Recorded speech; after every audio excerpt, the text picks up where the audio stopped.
Hi every one.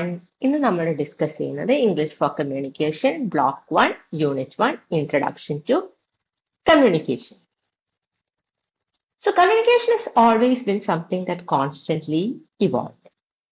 എപ്പോഴും evolve ചെയ്തുകൊണ്ടിരിക്കുന്ന ഒരു കാര്യമാണ് കമ്മ്യൂണിക്കേഷൻ എന്ന് പറഞ്ഞാൽ. ഇപ്പൊ പ്രീ ഹിസ്റ്റോറിക് ഹ്യൂമൻസ് ഗ്രൺസും ജെസ്റ്റേഴ്സും ഫേഷ്യൽ എക്സ്പ്രഷൻസ് ഒക്കെ വെച്ചിട്ടാണ് മെയിൻലി കമ്മ്യൂണിക്കേറ്റ് ചെയ്തത്. അതിൽ നിന്ന് കൂടുതൽ കൂടുതൽ കോംപ്ലക്സ് ആയിട്ടുള്ള മാർഗങ്ങള് കമ്മ്യൂണിക്കേറ്റ് ചെയ്യാനുള്ള മാർഗങ്ങൾ ഉണ്ടായി.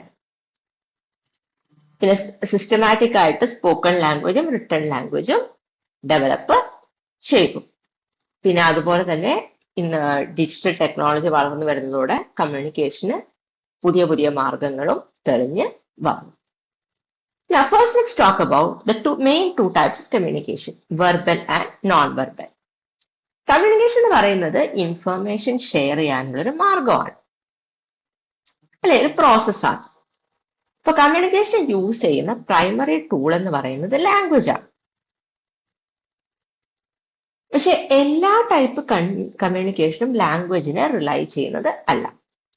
രണ്ട് ടൈപ്പ് ഹ്യൂമൻ കമ്മ്യൂണിക്കേഷൻ ഉണ്ട്, വെർബലും നോൺ വെർബലും. Non verbal communication language use ചെയ്യാതെ നോൺ ലിംഗ്വിസ്റ്റിക് മീൻസിലൂടെയുള്ള കമ്മ്യൂണിക്കേഷനാണ്. Verbal communication is communication that relies on words.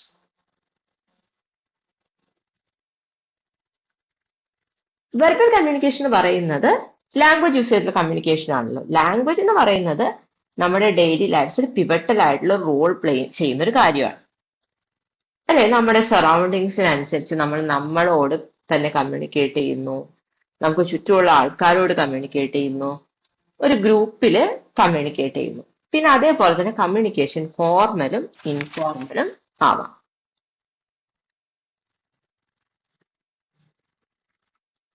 ഇപ്പോ എന്താ പറയാ, പിയേഴ്സിന്റെ ഇടയിൽ നടക്കുന്ന കമ്മ്യൂണിക്കേഷൻ ഇൻഫോർമൽ ആണ്. അവിടെ ഒരു കണ്ടിന്യൂസ് ഫ്ലോ ഉണ്ടാവും, ഐഡിയാസ്, തോട്ട്സിന്റെ ഇമോഷൻസിന്റെ ഒക്കെ ഒരു കണ്ടിന്യൂസ് ഫ്ലോ ഉണ്ടാവും. അതിന് കോൺട്രാസ്റ്റ് ആണ് ക്ലാസ് റൂമിൽ നടക്കുന്ന ഒരു കമ്മ്യൂണിക്കേഷൻ. അതിവിടെ ലാംഗ്വേജ് ഫോർമൽ ആയിരിക്കും, നമ്മൾ യൂസ് ചെയ്യുന്ന വേർഡ്സ് സ്പെസിഫിക് ആയിരിക്കും, അല്ലെ. സെമിനാറുകളുടെ കോൺഫറൻസിന്റെ ഒക്കെ ഇതൊക്കെ സംസാരിക്കുമ്പോൾ V keep A decor when using language.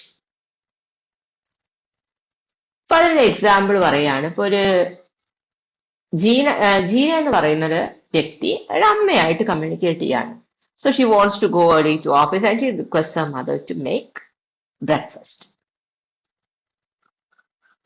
അപ്പൊ you can see like both of them are communicating very clearly with words, അല്ലെ. ജീന പറയുന്നു എനിക്ക് നാളെ ഒരു മീറ്റിംഗ് ഉണ്ട്.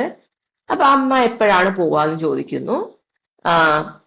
ജീന പോകുന്ന സമയം 8 മണിക്കാണ് താൻ പോവാന്ന് പറയുന്നു. പക്ഷെ 7:30 ബ്രേക്ക്ഫാസ്റ്റ് ഉണ്ടാക്കുമെന്ന് അമ്മയോട് റിക്വസ്റ്റ് ചെയ്യുന്നു. അപ്പൊ ഇവിടെ എന്താണ്, ക്ലിയർലി നമുക്ക് രണ്ടുപേരുമായിട്ട് വേർഡ്സ് യൂസ് ചെയ്ത് കമ്മ്യൂണിക്കേറ്റ് ചെയ്യുന്നത് കാണാനായിട്ട് പറ്റും. പക്ഷെ ഈ ഒരു കോൺവെർസേഷന് നോൺ വെർബൽ കമ്മ്യൂണിക്കേഷനുള്ള പോസിബിലിറ്റിയും ഉണ്ട്. ഇപ്പൊ ഫോർ എക്സാമ്പിൾ ജീനയുടെ അമ്മയ്ക്ക് വെറുതെ ഒന്ന് തലയാട്ടി അഗ്രി ചെയ്യാം. പിന്നെ അതേപോലെ തന്നെ ടുമോറോ എന്ന് പറയാനായിട്ട് ജീനയ്ക്ക് വെറുതെ ഹാൻഡ് ഒന്ന് വേവ് ചെയ്ത് കാണിക്കാം. So there are several types of verbal communication. Intrapersonal communication, interpersonal communication, extrapersonal communication and mass communication. ഇപ്പോ നമ്മൾ എല്ലാവരും നമ്മളോട് തന്നെ കമ്മ്യൂണിക്കേറ്റ് ചെയ്യാറുണ്ട്, അല്ലെ, ത്രൂ ആ തോട്ട്സ് ആൻഡ് ഇന്റേണൽ മോണോലോഗ്സ്. ഇപ്പൊ നമ്മളെ ഒരാൾ ഇറിറ്റേറ്റ് ചെയ്യാണ്, നമുക്ക് സ്ട്രോങ് ആയിട്ട് പ്രതികരിക്കാൻ പറ്റില്ല, ആ സമയത്ത് പറ്റില്ല എന്നുണ്ടെങ്കിൽ നമ്മളിങ്ങനെ മൈൻഡിൽ ചിലപ്പോൾ പറയല്ലേ, ഓ ഇയാള് എന്നെ വല്ലാതെ അനോയ് ചെയ്യുന്നു, എനിക്ക് ദേഷ്യം വരുന്നത് നമ്മൾ മൈൻഡിൽ തന്നെ നമ്മളോട് തന്നെ ചിലപ്പോൾ പറയും, അല്ലെ. അപ്പൊ അതാണ് ഇൻട്രാപേഴ്സണൽ കമ്മ്യൂണിക്കേഷൻ എന്ന് പറയുന്നത്. നമ്മൾ നമ്മളോട് തന്നെ കമ്മ്യൂണിക്കേറ്റ് ചെയ്യുന്നു. സെൻഡറും റിസീവറും ഒരു ആളാണ്. ഇപ്പൊ അവിടെ ഒരു ഇമേജ് കാണാം, ഇൻട്രാപേഴ്സണൽ കമ്മ്യൂണിക്കേഷന്റെ എക്സാമ്പിൾ. ഇവിടെ ഒരു കുട്ടി നിൽക്കുന്നുണ്ട്, ആ കുട്ടിക്ക് ആലോചിക്കുകയാണ് what should I have four dinner. അപ്പൊ അവിടെ സ്വയം കമ്മ്യൂണിക്കേറ്റ് ചെയ്യാണ്, അല്ലെ. പിന്നെ അതുപോലെ തന്നെ നമ്മൾ ഫാമിലിയോടും ഫ്രണ്ട്സിനോടും എല്ലാം കമ്മ്യൂണിക്കേറ്റ് ചെയ്യുന്നു. ഈ കോൺവെർസേഷൻ എന്ന് പറയുമ്പോൾ രണ്ടോ അതിൽ കൂടുതലോ ആൾക്കാർ ഇൻവോൾവ് ആയിട്ടുള്ള കോൺവെർസേഷൻസ് ആണ്. ഇങ്ങനെ പാർട്ടിസിപ്പൻസ് ഇൻവോൾവ് ആയിട്ടുള്ള കമ്മ്യൂണിക്കേഷൻ മോഡിനെയാണ് നമ്മൾ ഇന്റർപേഴ്സണൽ കമ്മ്യൂണിക്കേഷൻ എന്ന് പറയുന്നത്. ഇവിടെ നമുക്കൊരു ഇമേജ് കാണാം. There are 2 people who are talking to each other. പിന്നെ വേറൊരു കാര്യം ഓർക്കേണ്ടത് എന്താണെന്ന് വെച്ചിട്ടുണ്ടെങ്കിൽ നമ്മള് ഹ്യൂമൻസിനോടൊപ്പം തന്നെ നമ്മൾ നോൺ ഹ്യൂമൻസിനോടും കമ്മ്യൂണിക്കേറ്റ് ചെയ്യും. ഇപ്പൊ അതിനൊരു എക്സാമ്പിൾ ആണ് ഇപ്പൊ പെറ്റ്സ് ഉള്ളവർക്ക് അറിയാൻ പറ്റും. നമ്മളിപ്പോ ലോങ് ഡേ കഴിഞ്ഞ് വീട്ടിലേക്ക് വരുമ്പോൾ ആ pets would probably rush to greet us. പിന്നെ പലപ്പോഴും നമുക്ക് സങ്കടം വരുമ്പോൾ നമ്മുടെ പെറ്റ്സ് നമ്മുടെ അടുത്ത് വന്ന് കേളപ്പ് ചെയ്ത് ഇരിക്കാറുണ്ട് അല്ലെ? അപ്പൊ ഇവിടെ എന്താ, പെറ്റ്സിനെ സ്ട്രോക്ക് ചെയ്യുന്നു, ടച്ച് ചെയ്യുന്നു, അവരോട് സംസാരിക്കുന്നു, ഇതെല്ലാം ഒരു ടൈപ്പ് ഓഫ് കമ്മ്യൂണിക്കേഷൻ ആണ്. ഹ്യൂമൻസും നോൺ ഹ്യൂമൻസും തമ്മിലുള്ള ഇങ്ങനെയുള്ള കമ്മ്യൂണിക്കേഷനെയാണ് നമ്മൾ എക്സ്ട്രാ പേഴ്സണൽ കമ്മ്യൂണിക്കേഷൻ എന്ന് പറയുന്നത്.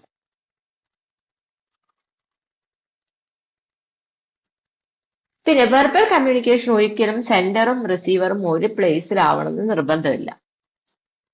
സെൻഡറും റിസീവറും സ്പേസും ടൈമും ആയിട്ട് സെപ്പറേറ്റഡ് ആയാലും communication is possible, verbal communication is possible.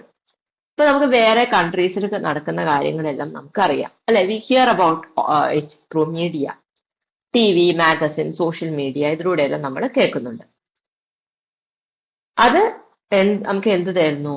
വേൾഡിലെ അഫയേഴ്സിനെ പറ്റി ഒരു ധാരണ നമുക്ക് തരും. ഈ ടൈപ്പ് ഓഫ് കമ്മ്യൂണിക്കേഷനെയാണ് നമ്മൾ മാസ് കമ്മ്യൂണിക്കേഷൻ എന്ന് പറയുന്നത്. അതായത് ഇൻഫർമേഷൻ ഒരുപാട് റിസീവേഴ്സിലേക്ക് ഒരേ സമയത്ത് എത്തിക്കുക, അതിനെയാണ് നമ്മൾ മാസ് കമ്മ്യൂണിക്കേഷൻ എന്ന് പറയുന്നത്. What are the forms of verbal communication? അപ്പൊ നമുക്ക് ഇതിൽ കൂടുതൽ ഫോംസിൽ നമുക്ക് വെർബൽ കമ്മ്യൂണിക്കേഷൻ ഡിഫൈൻ ചെയ്യാനായിട്ട് പറ്റും.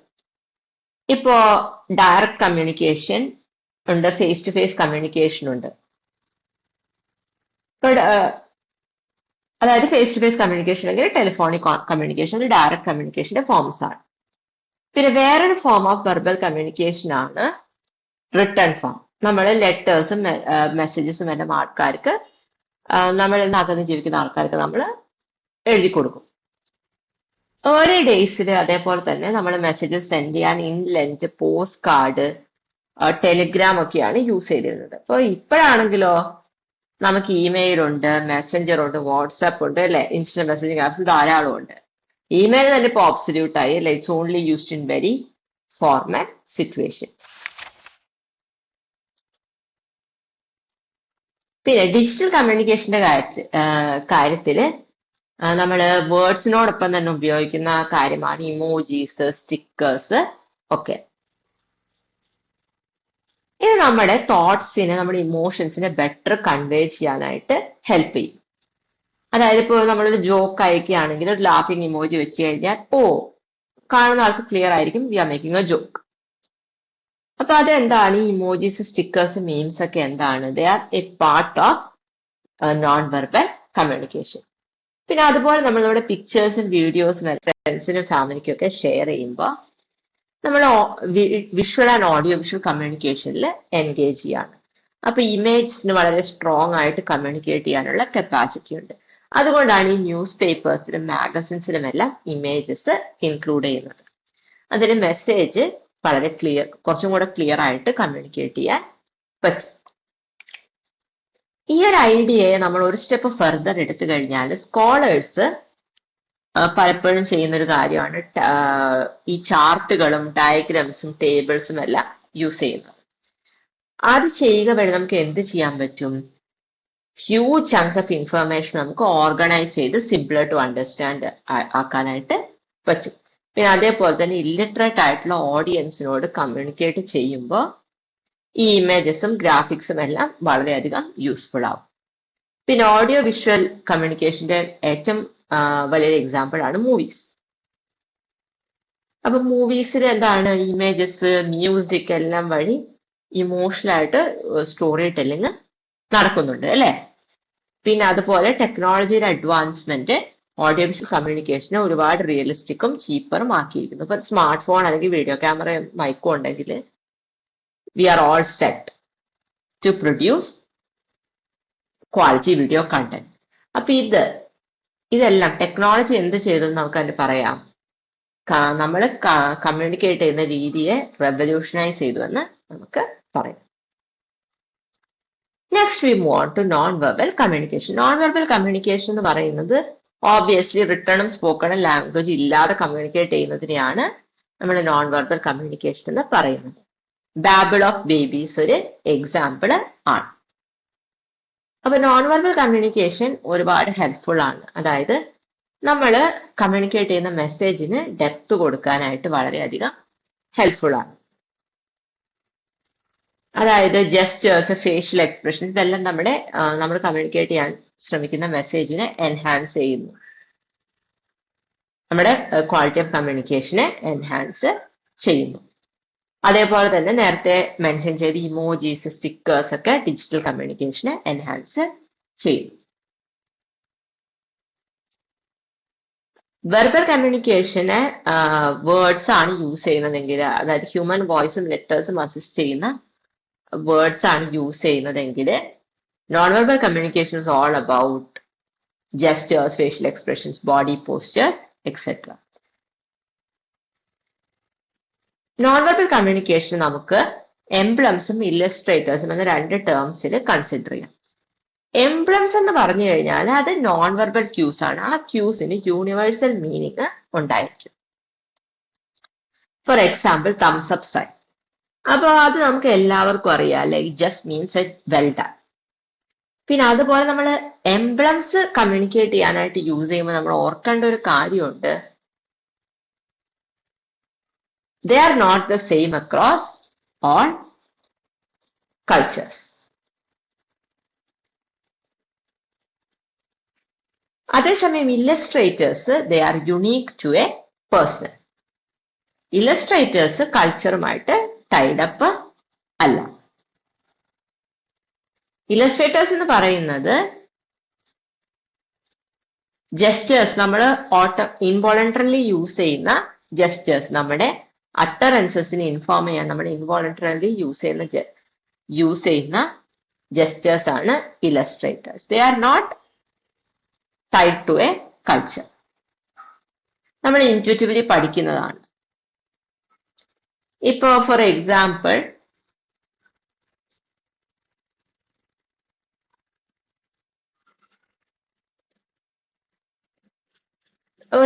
നമ്മൾ ലോങ് ടൈം കഴിഞ്ഞിട്ട് സ്കൂൾ ഫ്രണ്ടിനെ കാണുകയാണ്. അപ്പൊ നമ്മൾ എന്താ, we smile, we throw open our hands, we show our happiness. അപ്പൊ എന്താണ് ഇത് നമ്മൾ എത്രത്തോളം സന്തോഷം നമുക്കുണ്ടെന്ന് ഈ ജസ്റ്റേഴ്സ് ഒക്കെ കാണിക്കുന്നു. പിന്നെ പലപ്പോഴും എന്ത് ചെയ്യുന്നു, നോൺ വെർബൽ കമ്മ്യൂണിക്കേഷൻ വെർബൽ കമ്മ്യൂണിക്കേഷനെ കോൺട്രഡിക്ട് ചെയ്യുന്നു, സബ്സ്റ്റിറ്റ്യൂട്ട് ചെയ്യുന്നു, അല്ലെങ്കിൽ എംഫസൈസ് ചെയ്യുന്നു. ഇപ്പൊ ഒരു എക്സാമ്പിൾ ആണ്, ഒരാളോട് ചോദിക്കുകയാണ് പുറത്തേക്ക് പോകണോ എന്ന് ചോദിക്കുകയാണ്. അയാൾ യെസ് പറഞ്ഞു, പക്ഷെ അയാളുടെ ബോഡി ലാംഗ്വേജ് ഹെസിറ്റന്റ് ആണ്. അപ്പൊ അത് കാണുമ്പോൾ തന്നെ നമുക്ക് മനസ്സിലാവും എന്ത്, ആ വെർബൽ കമ്മ്യൂണിക്കേഷനെ കോൺട്രഡിക്ട് ചെയ്യാണ് നോൺ വെർബൽ കമ്മ്യൂണിക്കേഷൻ. പിന്നെ അതുപോലെ തന്നെ ഇപ്പൊ നമ്മൾ ഒരാളോട് ഒരു ക്വസ്റ്റ്യൻ ചോദിച്ചിട്ട് അയാൾ നോഡ് ചെയ്യാണ് അല്ലെങ്കിൽ ഹെഡ് ഷേക്ക് ചെയ്യുകയാണെങ്കിൽ നമുക്ക് ഓട്ടോമാറ്റിക്കലി മനസ്സിലാവും എന്താ അയാൾ എന്താണ് ആൻസർ പറയുന്നത്, നമുക്ക് ഓട്ടോമാറ്റിക്കലി മനസ്സിലാവും. ഇവിടെ വെർബൽ കമ്മ്യൂണിക്കേഷൻ സബ്സ്റ്റിറ്റ്യൂട്ട് ചെയ്യാണ് നോൺ വെർബൽ കമ്മ്യൂണിക്കേഷൻ ചെയ്യുന്നത്. പിന്നെ ഒരാളോട് ഒരു കാര്യം ചോദിക്കുമ്പോൾ അയാൾ ഹെഡ് ഷേക്ക് ചെയ്തു, അതിന്റെ ഒപ്പം നോ എന്ന് പറഞ്ഞു. അപ്പൊ അഗൈൻ നമുക്ക് മനസ്സിലാവും അവിടെ വെർബൽ കമ്മ്യൂണിക്കേഷൻ എംഫസൈസ് ചെയ്യാണ് non verbal communication. Now let's talk more about language. അപ്പൊ ലാംഗ്വേജ് എങ്ങനെയാണ് ഒറിജിനേറ്റ് ചെയ്തത്? അപ്പൊ കൃത്യമായിട്ട് തിയറി ഇല്ല അത് എക്സ്പ്ലെയിൻ ചെയ്യുന്നത്. അത് ഒരുപാട് കാലങ്ങളെടുത്ത് സംഭവിച്ചൊരു കാര്യമാണ്. അതിന് നമുക്ക് വേണമെങ്കിൽ we can trace it back to palaeolithic age. പിന്നെ അതുപോലെ തന്നെ നിയോളിത്തിക് ഏജില് ലാംഗ്വേജിന്റെ സ്ക്രിപ്റ്റ്സിനുള്ള എവിഡൻസ് നമുക്ക് കാണാനായിട്ട് പറ്റും. പക്ഷെ ഒബ്സർവേഷനിലൂടെ സയന്റിസ്റ്റ് കണ്ടുപിടിച്ച പോസിബിലിറ്റികൾ എന്തൊക്കെയാണെന്ന് വെച്ചിട്ടുണ്ടെങ്കിൽ അതിൽ ഒരു ഹൈപ്പോത്തസിസ് നമ്മൾ ഇമിറ്റേഷനിലൂടെയാണ് സ്പീക്ക് ചെയ്യാൻ തുടങ്ങിയത്. അതായത് കൊച്ചുകുട്ടികൾ അഡൾട്ട്സ് ഉണ്ടാക്കുന്ന സൗണ്ടിന് ഇമിറ്റേറ്റ് ചെയ്ത് സംസാരിക്കാൻ പഠിക്കുന്ന പോലെ. പിന്നെ ഹ്യൂമൻ ലാംഗ്വേജിന് ഒരുപാട് ഫീച്ചേഴ്സ് ഉണ്ട്. അതായത് ദ സ്ക്രിപ്റ്റ് അല്ലെങ്കിൽ ആൽഫബറ്റിന് അത് കമ്പൈൻ ചെയ്ത് ഉണ്ടാക്കുന്ന വേർഡ്സുമായിട്ട് ഒരു റിലേഷൻഷിപ്പും കാണാറില്ല. അതേപോലെ തന്നെയാണ് എന്ത് സൗണ്ട് സ്ക്രിപ്റ്റുകൾ വേർഡ് ടു വേർഡ് ഡിഫർ ചെയ്യും. അപ്പൊ നമുക്ക് പല മീനിങ്ങുള്ള വേർഡ്സ് കിട്ടും, പല പ്രൊനൗൺസിയേഷനിലുള്ള വേർഡ്സ് കിട്ടും. We can produce new meaningful words. പിന്നെ അതേപോലെ തന്നെ language generation to generation pass ചെയ്യപ്പെടുന്ന ഒന്നാണ് യൂഷ്വലി. അതുപോലെ തന്നെ നമ്മൾ യൂഷ്വലി ഫസ്റ്റ് പഠിക്കുക നമ്മുടെ മദർ ടങ് ആണ്, അതിനുശേഷമാണ് നമ്മൾ മറ്റ് ലാംഗ്വേജസ് പഠിക്കുന്നത്. പിന്നെ there are different aspects of language that enable communication. Body language ഉണ്ട്, സൈൻ ലാംഗ്വേജ് ഉണ്ട്, ആനിമൽ ലാംഗ്വേജ് ഉണ്ട്. ലാംഗ്വേജസ് ഹ്യൂമൻസ് കമ്മ്യൂണിക്കേഷൻ ടൂൾ ആയിട്ടാണ് ഡെവലപ്പ് ചെയ്യുന്നത്. So let's take a look at features of human language. Human language creative ആണ്. എന്താ പറയാ, human language produce ചെയ്യാവുന്ന അട്ടറൻസസും കോമ്പിനേഷൻസും they are infinite. Animal communication അതിനെ കമ്പയർ ചെയ്യുന്നിടത്തോളം ഡിഫറെന്റ് ആണ്, ലിമിറ്റഡ് ആണ്. ആനിമൽ കമ്മ്യൂണിക്കേഷൻ പ്രൊഡ്യൂസ് ചെയ്യാവുന്ന സൗണ്ട്സും മൂവ്മെന്റ്സും കമ്മ്യൂണിക്കേറ്റ് ചെയ്യാവുന്ന ഐഡിയാസും ലിമിറ്റഡ് ആണ്. അതായത് അവർക്ക് ബേസിക് ഐഡിയാസ് മാത്രമേ കമ്മ്യൂണിക്കേറ്റ് ചെയ്യാൻ പറ്റൂ. അതായത് food, shelter, warnings of danger, ഇതൊക്കെ അവർക്ക് കമ്മ്യൂണിക്കേറ്റ് ചെയ്യാൻ പറ്റൂ. പിന്നെ ഹ്യൂമൻ ലാംഗ്വേജിന്റെ വേറെ യുണീക് ക്വാളിറ്റിയാണ് ആർബിട്രറിനെസ്. അതായത് ഒരു വേർഡും അതിനോട് അസോസിയേറ്റ് ചെയ്ത ഒബ്ജക്റ്റ്, തോട്ട്, ഫീലിംഗ് ഇതൊന്നുമായിട്ട് യാതൊരു കണക്ഷനും ഉണ്ടാവില്ല. ഒരു എക്സാമ്പിൾ പറയുകയാണെങ്കിൽ ട്രീ എന്ന വാക്കും ട്രീ എന്ന കൺസെപ്റ്റും തമ്മിൽ യാതൊരു ബന്ധവുമില്ല. We hear the word tree in a million languages, but the image that comes to our mind is the same. അപ്പോൾ ആ ഒബ്ജക്റ്റും അതിന്റെ ലിംഗ്വിസ്റ്റിക് ഫോമും തമ്മിൽ യാതൊരു റിലേഷൻഷിപ്പും ഇല്ല. അതിന്റെ എക്സെപ്ഷൻ എന്ന് പറഞ്ഞിട്ടുണ്ടെങ്കിൽ ഓണോമോട്ടോപിക് വേർഡ്സ് ആണ്. അതായത് നോയ്സ് വേർഡ്സും അത് ഡിസ്ക്രൈബ് ചെയ്യുന്ന നോയ്സും സിമിലർ ആയിട്ട് ഇരിക്കുക, അതാണ് ഓണോമോട്ടോപ്പിയ. ഓണോമോട്ടോപിക് വേർഡ്സ് ആണ് ഇതിനൊരു എക്സെപ്ഷൻ. ഹ്യൂമൻ കമ്മ്യൂണിക്കേഷൻ അതേപോലെ തന്നെ is unique in its reflexivity. അതായത് ഒരു മെസ്സേജ് സെൻഡ് ചെയ്യുന്നു, റിസീവർ അത് പ്രോസസ് ചെയ്യുന്നു, റെസ്പോണ്ട് ചെയ്യുന്നു. ഈ ഒരു ചെയിൻ ഓഫ് കമ്മ്യൂണിക്കേഷൻ നമുക്ക് over time and space sustain ചെയ്യാം. പിന്നെ ഇന്ററാക്ഷൻസിലൂടെ ലാംഗ്വേജ് ഡെവലപ്പ് ചെയ്യുന്നു, ചേഞ്ച് ചെയ്യുന്നു. Over time meanings change. പിന്നെ അതേപോലെ തന്നെ വേർഡ്സ്, ഫ്രേസസ്, സൈൻസ് എല്ലാം ഇവോൾവ് ചെയ്യും. റിഫ്ലെക്സിവിറ്റി ഹ്യൂമൻ ലാംഗ്വേജിനെ ഡെവലപ്പ് ചെയ്യാനും ചേഞ്ച് ചെയ്യാനും ഹെൽപ്പ് ചെയ്യും. പിന്നെ ലാംഗ്വേജ് നമ്മളെ പാസ്റ്റിനെയും പ്രസന്റിനെയും ഫ്യൂച്ചറിനെയും പറ്റി സംസാരിക്കാൻ എനേബിൾ ചെയ്യുന്നു. നമുക്ക് ഇമാജിനറി തിങ്സിനെ പറ്റി വേണമെങ്കിൽ സംസാരിക്കാം. പിന്നെ അതേപോലെ പാസ്റ്റിൽ ഉണ്ടായിരുന്ന കാര്യങ്ങളെ പറ്റി സംസാരിക്കാം. ഫ്യൂച്ചറിൽ നമ്മൾ എക്സ്പെക്ട് ചെയ്യുന്ന കാര്യങ്ങളെ പറ്റി സംസാരിക്കാം. ഈ ഒരു ഫീച്ചർ, അതായത് the ability of human language to evoke events and objects removed from time and space, അതിനെയാണ് നമ്മൾ ഡിസ്പ്ലേസ്മെന്റ് എന്ന് പറയുന്നത്. Next let's talk about origins of language. നമ്മുടെ എവറിഡേ ആക്ടിവിറ്റീസ് ലാംഗ്വേജിനെ സ്ട്രോങ് ആയിട്ട് ഡിപ്പെൻഡ് ചെയ്തുകൊണ്ടിരിക്കുന്നു, അല്ലെ? അപ്പൊ എഡ്വേർഡ് സേപ്പർ പറയുന്നത് language is a purely human and not instinctive method of communicating ideas, emotions and desires by means of voluntarily produced symbols. അതായത് non instinctive ആയിട്ട് communicate ചെയ്യാൻ, ഐഡിയാസ്, ഇമോഷൻസ്, ഡിസയർ ഒക്കെ communicate ചെയ്യാനുള്ള ഒരു ഹ്യൂമൻ മെത്തേഡാണ് language എന്നാണ് സാപ്പിയർ പറയുന്നത്. പിന്നെ നമ്മൾ എപ്പോഴാണ് ഹ്യൂമൻസിന് ലാംഗ്വേജ് എന്നൊരു ഐഡിയ കിട്ടിയെന്നുള്ളത് ഇറ്റ്സ് ഇമ്പോസിബിൾ ടു നോ. ചില ഫിലോസഫേഴ്സ്, യുവാൽ നോവ ഹറാരി പോലുള്ള ഫിലോസഫേഴ്സ്, അവർ സ്പെക്കുലേറ്റ് ചെയ്യാണ് ലാംഗ്വേജ് ഡെവലപ്പ് ചെയ്തത് ഹ്യൂമൻസിന്റെ ഗോസിപ്പ് ചെയ്യാനുള്ള, അതായത് ചുറ്റും നടക്കുന്ന കാര്യങ്ങൾ അറിയാനുള്ള അവരുടെ ആകാംക്ഷയാണ് ലാംഗ്വേജിന്റെ ഡെവലപ്മെന്റിന് കാരണമായതെന്ന് ചില ഫിലോസഫേഴ്സ് തിയറൈസ് ചെയ്തു. അതായത് ഹ്യൂമൻസ് കൂട്ടത്തോടെ ഒരുമിച്ച് സെറ്റിൽ ചെയ്യാൻ തുടങ്ങിയതോടെ ഹേർഡ് സൈസ് ഒരുപാട് ഇൻക്രീസ് ചെയ്തു. അപ്പോ എന്താണ്, എല്ലാ മെമ്പേഴ്സിനെ അറിയാതെയായി. സോ അവൻ എന്ത് ചെയ്യാൻ തുടങ്ങി, ഗോസിപ്പിൽ റിലൈ ചെയ്യാനായിട്ട് തുടങ്ങി. To decide which person in their group they should trust or not to trust, who they should avoid, ആരുടെയൊക്കെ കൂടെ കോഓപ്പറേറ്റ് ചെയ്യണം, അങ്ങനെ. So now let's look at some theories about the origin of language. Language എന്ന് പറയുന്നത് evolve ചെയ്തത് imitation of natural സൗണ്ട്സിലൂടെയാണെന്നാണ് ഒരു theory. നേച്ചറിൽ കാണുന്ന സൗണ്ടിനെ ഇവോൾവ് ചെയ്തിട്ടാണ്, നാച്ചുറൽ ആയിട്ടുണ്ടാകുന്ന സൗണ്ട്സിനെ ബേസ് ചെയ്തിട്ടാണ് ലാംഗ്വേജ് ഉണ്ടായതെന്നാണ് ഒരു theory. We already know that there onomatopoeic words അല്ലേ.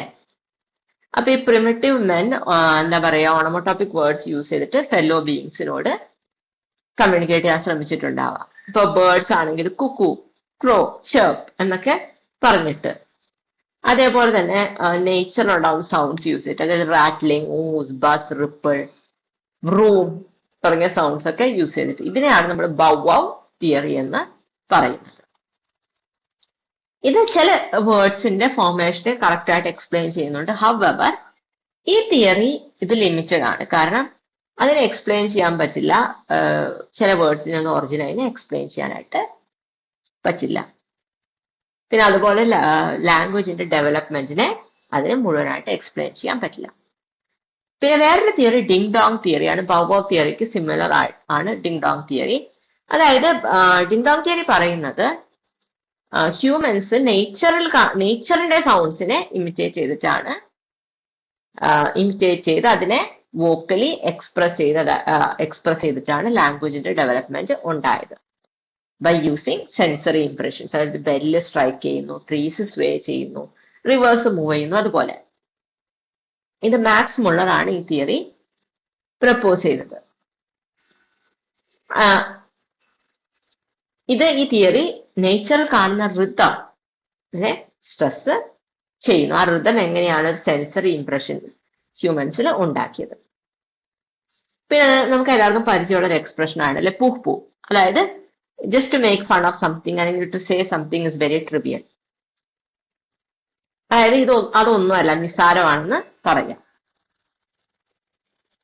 അപ്പൊ അതുപോലെ തന്നെ പെയിൻ, ഷോക്ക്, എക്സൈറ്റ്മെന്റ്, പ്ലഷർ ഒക്കെ ഉണ്ടാവുമ്പോൾ മനുഷ്യന്മാരുണ്ടാക്കുന്ന സൗണ്ടിനെ ആണ് പൂപ്പൂ തിയറി ട്രേസ് ചെയ്യുന്നത്. ഇപ്പൊ നമ്മൾ ഹാപ്പി ആണെങ്കിൽ നമ്മൾ ഹാ ഹാ എന്ന് പറയുന്നു. പിന്നെ അതേപോലെ ഔച്ച് എന്ന്, നമുക്ക് വേദന എടുക്കുമ്പോൾ ഔച്ച് എന്നൊക്കെ പറയുന്നു.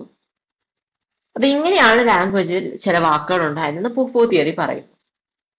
പക്ഷെ ഇത് യൂണിവേഴ്സിറ്റി അപ്ലൈ ചെയ്യാനുള്ളൊരു പറ്റുന്നൊരു കാര്യമല്ല. അതായത് ഈ എക്സ്പ്രഷൻസ് എല്ലാം ഡിഫറെന്റ് ലാംഗ്വേജസ് ഡിഫറെന്റ് ആണ് അല്ലെ. ഇപ്പൊ ഓ എന്ന് പറയുന്നത് റഷ്യൻസ് പെയിനിന് യൂസ് ചെയ്യുന്ന ഒരു എക്സ്പ്രഷൻ ആണ്. അപ്പൊ അത് പല എക്സ്പ്രഷൻസും പല കൺട്രീസിൽ പല പ്ലേസുകളിൽ ഡിഫറെന്റ് ആയിരിക്കും. പിന്നെ സിമിലർലി നമ്മൾ കാണുന്ന ഒരു കാര്യമാണ്, ഒരുമിച്ച് ഗ്രൂപ്പായിട്ട് വർക്ക് ചെയ്യുമ്പോൾ ആൾക്കാര് വേർഡ്സ് ഇങ്ങനെ റിതമാറ്റിക് ആയിട്ട് പറയും. ഇപ്പൊ ഓഹോയ്. പിന്നെ അതേപോലെ നമ്മള് ഓബ്ജക്ട്സ് നീക്കുമ്പോൾ സൗണ്ട്സ് ഉണ്ടാക്കുന്നതെല്ലാം ഇതിനൊരു എക്സാമ്പിൾ ആണ്. അപ്പൊ ഇത് അവരുടെ എഫേർട്ട് റെഡ്യൂസ് ചെയ്യാനായിട്ട് ചെയ്യുന്നതാണ്. അപ്പൊ ലാംഗ്വേജ് ഒറിജിൻ ഒരു തിയറി ആർഗ്യൂ ചെയ്യുന്നത് ഇങ്ങനെയുള്ള എക്സ്പ്രഷൻസിൽ നിന്നാണ് പല വേർഡ്സും ഡെവലപ്പ് ആയിട്ട് എന്നുള്ളതാണ്. ഇതിനെ യോ ഹോ ഹോ തിയറി എന്നാണ് പറയുന്നത്. പിന്നെ നെക്സ്റ്റ് പറയുന്നത് നമ്മൾ ഐ ആൻഡ് മീ എന്ന് പറയുമ്പോൾ നമുക്കൊരു ടെൻഡൻസി ഉണ്ട് അല്ലെ. മീ എന്ന് പറയുമ്പോൾ നമ്മളെ പോയിന്റ് ചെയ്യാനും പിന്നെ അതുപോലെ യു എന്ന് പറയുമ്പോൾ നമുക്ക് ഓപ്പോസിറ്റ് നിൽക്കുന്ന ആളെ പോയിന്റ് ചെയ്യാനും. പിന്നെ ചില തിയറിസ്റ്റുകൾ പറയുന്നത് നമ്മുടെ ജെസ്റ്റേഴ്സും നമ്മുടെ ടങ്ങിന്റെ മൂവ്മെന്റുമാണ് പുതിയ സൗണ്ട്സ്, പുതിയ വേർഡ്സ് ഫോം ചെയ്യാൻ കാരണമായതെന്ന് ചില സയന്റിസ്റ്റ് പറയുന്നു. അതായത് ഏർലി ഡേയ്സിൽ ഹ്യൂമൻ ബീങ്സ് പ്രൈമറിലി ജെസ്റ്റേഴ്സും സയൻസും വെച്ചിട്ടാണ് കമ്മ്യൂണിക്കേറ്റ് ചെയ്തത്. ലേറ്റർ അതിന് ലിപ്സ്, ജോസ്, ടങ് ഒക്കെ വെച്ചിട്ട് റീപ്ലേസ് ചെയ്തു എന്ന് പറയുന്നു. ഹ്യൂമൻ സ്പീച്ച് എന്ന് പറയുന്ന ബുക്കില് സർ റിച്ചർഡ് പാഗറ്റ് ഈ ജസ്റ്റർ തിയറി റെഫറൻസ് ചെയ്യുന്നുണ്ട്. അപ്പൊ ഈ തിയറികളെല്ലാം നമ്മളെ ഒരു കുറച്ച് മനസ്സിലാക്കാൻ സഹായിക്കുന്നു അല്ലെ. ഹ്യൂമൻ ബിഹേവിയറും കമ്മ്യൂണിക്കേഷനെ പറ്റി കുറച്ച് മനസ്സിലാക്കാൻ സഹായിക്കുന്നു. പക്ഷേ it's inadequate to explain the origin of human languages. നമുക്ക് ലാംഗ്വേജ് ഒരുപാട് കാര്യങ്ങളുടെ കോൺസിക്വൻസ് ആയിട്ടാണ് ഡെവലപ്പ് ചെയ്തത് നമുക്ക് പറയാനായിട്ട് പറ്റും. പക്ഷെ ഒരു എക്സാക്ട് മൊമെന്റ്, ഈ മൊമെന്റിലാണ് ലാംഗ്വേജ് ഒറിജിനേറ്റ് ചെയ്തതെന്ന് നമുക്ക് പിൻ പോയിന്റ് ചെയ്ത് പറയാൻ പറ്റില്ല. So now let's quickly recap. Communication എന്ന് പറയുന്നത് സർവൈവലിനുള്ള ഒരു ബേസിക് ടൂളാണ്. ഹ്യൂമൻ ലാംഗ്വേജ് കോംപ്ലക്സ് ആണ്, സിസ്റ്റമാറ്റിക് ആണ്. പിന്നെ കമ്മ്യൂണിക്കേഷൻ സ്റ്റഡി ചെയ്യുന്നത് നമ്മുടെ റിലേഷൻഷിപ്പ്, പ്രൊഡക്ടിവിറ്റി ഇംപ്രൂവ് ചെയ്യാനായിട്ട് സഹായിക്കുന്നു. പിന്നെ ഹ്യൂമൻ കമ്മ്യൂണിക്കേഷൻ നമ്മൾ വെർബലും നോൺ വെർബലുമായിട്ട് ക്ലാസിഫൈ ചെയ്യുന്നു. കമ്മ്യൂണിക്കേഷൻ ഇൻട്രാ പേഴ്സണൽ ആവാം, ഇന്റർ പേഴ്സണൽ ആവാം, എക്സ്ട്രാ പേഴ്സണൽ ആവാം, അല്ലെങ്കിൽ മാസ് കമ്മ്യൂണിക്കേഷൻ ആവാം. വെർബൽ കമ്മ്യൂണിക്കേഷൻ എന്ന് പറയുന്നത് ലാംഗ്വേജ് വേർഡ്സും യൂസ് ചെയ്തിട്ടുള്ള കമ്മ്യൂണിക്കേഷൻ ആണ്. അതിനെ നമ്മൾ return, spoken, formal and informal ആയിട്ട് ക്ലാസിഫൈ ചെയ്തിട്ടുണ്ട്. നോൺ വെർബൽ കമ്മ്യൂണിക്കേഷൻ എന്ന് പറയുന്നത് gestures, facial expressions, body language, tone of voice ഒക്കെ യൂസ് ചെയ്തിട്ടുള്ള കമ്മ്യൂണിക്കേഷൻ ആണ്. ഡിജിറ്റൽ കമ്മ്യൂണിക്കേഷൻ വരുമ്പോൾ അതിൽ ഇമോജീസ്, ജിഫ്സ് എല്ലാം പെടും. പിന്നെ ഹ്യൂമൻ ലാംഗ്വേജ് യുണീക്ക് ആണ്, അത് ആർബിട്രറി ആണ്, ക്രിയേറ്റീവ് ആണ്, റിഫ്ലക്സീവ് ആണ്. പിന്നെ അതേപോലെ it can be displaced over space and time. പിന്നെ ലാംഗ്വേജ് ഇവോൾവ് ഒറിജിനേറ്റ് ചെയ്ത എക്സാക്ട് വേസ് എക്സ്പ്ലെയിൻ ചെയ്യാൻ ബുദ്ധിമുട്ടാണ്. But there are some theories that can explain how language could have developed. So now let's quickly take a look at all the objective questions. എന്താണ് the two types of communication, verbal and non-verbal? ഏത് communication ആണ് ക്യൂസിനെ rely ചെയ്യുന്നത്? Non verbal communication. ഏത് തിയറിയാണ് onomatopoeial rely ചെയ്യുന്നത്? Bow wow theory. Communication with one self എന്താണ് വിളിക്കുന്നത്? Intrapersonal communication. പിന്നെ ഏത് കമ്മ്യൂണിക്കേഷൻ ആണ് ലാംഗ്വേജ് യൂസ് ചെയ്യുന്നത്? Verbal communication. പിന്നെ അതേപോലെ ലാംഗ്വേജിന്റെ ഏത് ഫീച്ചറാണ് പാസ്റ്റ്, പ്രസന്റ് ആൻഡ് ഫ്യൂച്ചറിനെ പറ്റി സംസാരിക്കാൻ നമ്മളെ ഹെൽപ്പ് ചെയ്യുന്നത്? ഡിസ്പ്ലേസ്മെന്റ്. പിന്നെ ഡിങ് ഡോങ് തിയറി പ്രപ്പോസ് ചെയ്തത് ആരാണ്? Max Muller. പിന്നെ ഹ്യൂമൻ സ്പീഷീസ് എന്ന ബുക്ക് എഴുതിയത് സർ റിച്ചർഡ് പാഗറ്റ്. പിന്നെ രണ്ടോ അതിൽ കൂടുതൽ ആൾക്കാർ തമ്മിൽ നടക്കുന്ന കമ്മ്യൂണിക്കേഷൻ എന്താണ് വിളിക്കുന്നത്? Interpersonal communication. പിന്നെ നാച്ചുറൽ സൗണ്ട്സിന്റെ ഇമിറ്റേഷൻ എന്താണ് വിളിക്കുന്നത്? ഓണോമറ്റോപ്പിയ. So that's it for today, everybody. Thanks for listening.